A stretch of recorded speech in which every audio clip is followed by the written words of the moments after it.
This story, titled Love Without Desire, begins with a woman named Lisa. Lisa was 52 years old, a woman who had lived a full life, rich with experiences, some joyous, some painful. She had been through her fair share of heartbreak, had weathered the storms of love and loss, and had come out stronger each time. But nothing could have prepared her for the words that left her boyfriend's mouth that evening. Words that rattled her to the core. Lisa had always been the type to believe in love. Not just the fairy tale kind, but the kind that was built on something deeper. The connection, the understanding, the shared laughter over dinner, the knowing glances across a crowded room. And she had thought she had found that with Eric. Eric was 55, a quiet but kind man. They had met at a charity event 2 years ago, and their relationship had blossomed from there.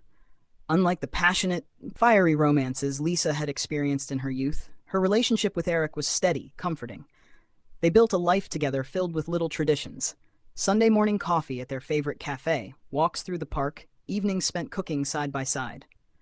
Lisa had believed, truly believed, that this was the kind of love that lasted. The kind that was built on something real. But then, one evening, everything changed. They had been sitting on the couch, sipping wine, talking about life, when the conversation drifted into a place Lisa hadn't expected. Eric hesitated for a moment before speaking. "Lisa, can I tell you something? Something I've been holding in for a while?" Lisa, always eager to understand him better, nodded. "Of course. You can tell me anything." And then, with a soft sigh, he said the words that would echo in her mind long after the conversation ended. "I love you, Lisa. I love who you are, your kindness, your intelligence, your heart. But I need to be honest. I don't feel physically attracted to you the way I should. I never have." The air in the room changed. It felt heavier, thicker, pressing down on Lisa's chest. She blinked. "What do you mean?" she asked, her voice quieter than she had intended. Eric ran a hand through his hair, clearly uncomfortable. "It's just, I love being around you. I love everything about our relationship. But that spark, that physical pull, I've never felt it. I didn't want to say anything, because I didn't want to lose you. You're the best thing in my life." Lisa felt something inside her crack. She opened her mouth to respond, but found that no words came out. How do you respond to something like that? How do you hear the man you love tell you that, while he cherishes you, he doesn't desire you? That he never has? 1,000 thoughts raced through her mind all at once. Had she been fooling herself this entire time? Had she mistaken companionship for romance? Had she been loving a man who, deep down, didn't see her the way she saw him? Her hands trembled slightly as she set down her wine glass. "Why would you tell me this now?" she asked, her voice softer, sadder. Eric sighed, looking genuinely pained. "Because I've been thinking about it more and more. And I don't want to keep hiding it from you. I don't want to lie to you. You deserve honesty, even if it hurts." Lisa swallowed hard. She had always thought honesty was the foundation of any relationship.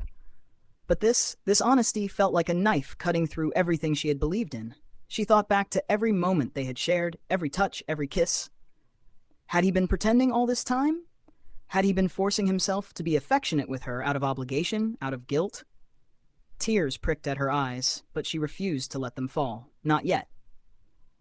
"Eric," she finally said, forcing herself to keep her voice steady, "do you even want to be with me?" His eyes widened, panic flashing across his face. "Of course I do. Lisa, you're my best friend, my partner. I love our life together. I love you. I don't know if that kind of attraction is something that can grow." Lisa let out a shaky breath. She had heard of relationships like this before, ones where love existed without passion, where companionship replaced desire. And for some, maybe that was enough. But was it enough for her? Could she spend the rest of her life with a man who saw her as wonderful but not beautiful? Who held her hand out of comfort but never out of longing? Who loved her soul but not her body? She had been in love before. She had felt what it was like to be wanted, to have a man look at her like she was the most breathtaking thing in the world. And now she had to face the possibility that she might never feel that with Eric. The pain of that realization hit her like a wave, sudden and suffocating. She stood up, needing space, needing air. "I need some time to think," she said, her voice barely above a whisper. Eric nodded, understanding.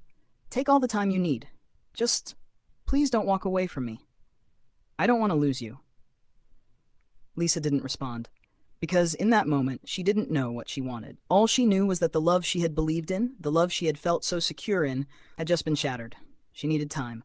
Time to figure out if she could live with this truth, or if she had to let him go. Lisa stood by her bedroom window, staring out into the night, lost in a storm of thoughts. The city lights flickered in the distance, but her mind was trapped in the darkness of Eric's confession. I love you, but I don't find you physically attractive. The words replayed over and over like a cruel melody she couldn't escape. She had given this relationship her heart, her trust, her vulnerability, and now she was left wondering, was love without desire enough? Lisa had always believed that passion changed with time, that it wasn't just about the rush of early attraction, but about something deeper, something that grew. But now, knowing Eric had never felt that pull toward her, it made her question everything.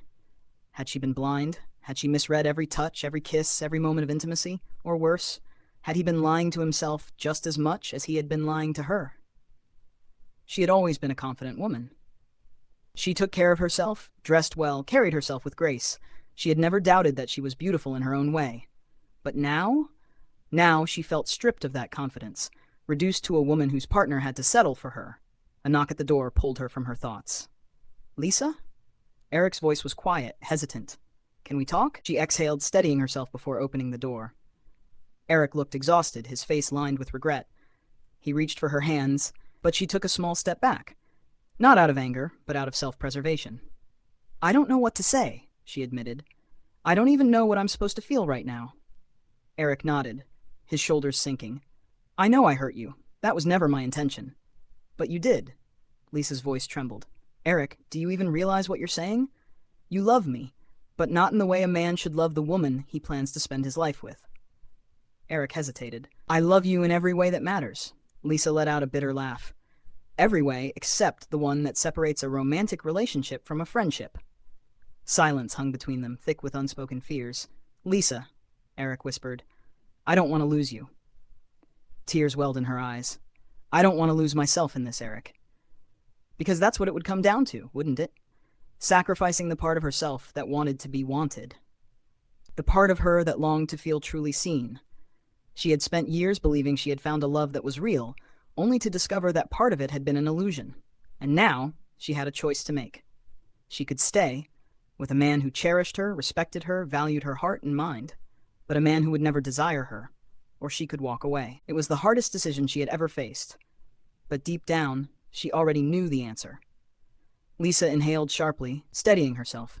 Eric, I love you, but I deserve to be loved fully, and so do you. Eric's face fell, devastation flickering in his eyes. Are you saying, she nodded, fighting back tears, I'm saying we can't be what the other needs. It hurt. God, it hurt more than she had imagined, but she knew she had to choose herself, because love, real love, shouldn't feel like an almost. And she refused to settle for anything less. If this story resonated with you, like, comment, and subscribe. What would you do in Lisa's place? Could you stay, knowing passion might never come? Share your thoughts below.